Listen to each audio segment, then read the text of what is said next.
Hello and welcome to episode 3 of the Daily Sales Message, where each and every day, for at least 3 days now, we provide you with a piece of simple, actionable advice that's going to help you to improve your sales performance and feel more confident too. My name is James Newell.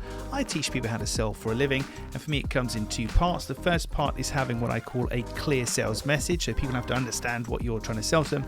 And the second part is having what I call selling confidence, so knowing what to do, what to say, and how to behave in a selling situation.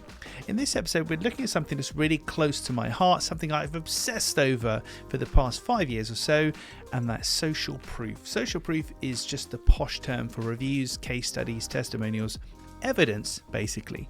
Your buyers need to be assured that your product or service will actually deliver, and they need to see evidence that it will work.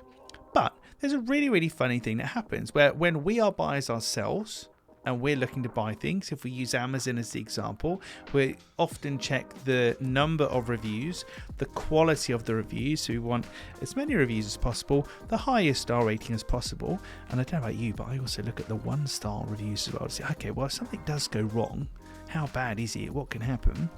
We're looking for risk mitigation. We're trying to understand what could go wrong, and to work out if we're going to waste our time, our money, whatever. As buyers, very important to us. When we're sellers, we kind of forget. We kind of don't really put the time and effort into collecting evidence, reviews, case studies, testimonials, all that good stuff. And I know that because the number of clients and students and businesses and startups, etc., that I work with, when I give a talk and say, show of hands, who's got more than 100 pieces of social proof? Who's got more than 50, 25, 20? Generally, I find people have got anything in the region of 0 to about 15, 20-ish, but they might be outdated. It's not necessarily a working part of their business. So my advice is always the same. Collecting social proof should be part of your actual sales cycle. Once you finish with somebody, you should be actively asking them, saying, hopefully that was good for you. Would you mind if you can leave us a review? And one of the things I found over the years that's worked really well for me in particular has been if you have a goal and you share that with them. So I had a goal of hitting 500 LinkedIn recommendations. So I would always say, please can I ask for a LinkedIn recommendation? You don't have to do it, so don't feel weird about it. But it'd be a big help because I've set myself a goal of having 500 recommendations, and I'd love to have one from you if that's okay. And the amount of times, like not every request was granted, of course, but the amount of times that excuse, as it were, that justification of here's my target, can you help me, was mentioned, that helped. That helped dramatically.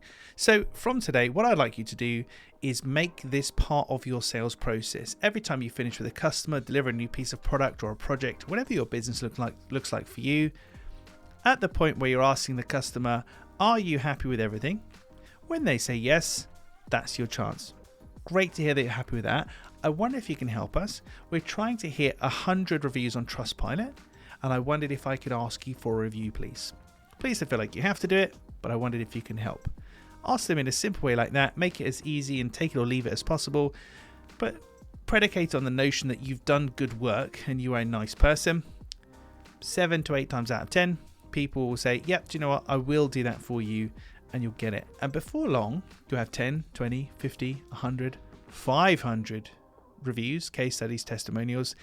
And trust me when I tell you that having a disgustingly big amount of social proof like that makes converting people a breeze. When I talk to potential clients and they say, oh, not sure, have you got any evidence? How do we know this is going to work? We can trust you. I send them to my LinkedIn profile, and it's not 500 at the time of writing, unfortunately. It's about 480, but 450 plus LinkedIn recommendations. It's just a ridiculously large number for me as a consultant. I don't think they even bother to read them. They laugh at me and then proceed anyway. So that's my message for today. Make collecting social proof part of your sales journey. Recognize its importance, particularly when you're buying, you want to see it. So when you're selling, you should want to see it too. Well, that's it for another episode of the Daily Sales Message. Tomorrow, we're going to be looking at a really cool, I think it's cool anyway, you can tell me, 5-letter phrase. So 5 simple words that's going to help buyers connect with your offer and going to make sure you're talking about the right thing. Tune in tomorrow for that. Thanks for listening. If you aren't already subscribed, please do hit that button. If you found this useful, please feel free to share this with somebody, or if you're feeling really generous, leave us a review on your podcast platform because it helps us to reach more people. That's it for the Daily Sales Message. I'll see you tomorrow.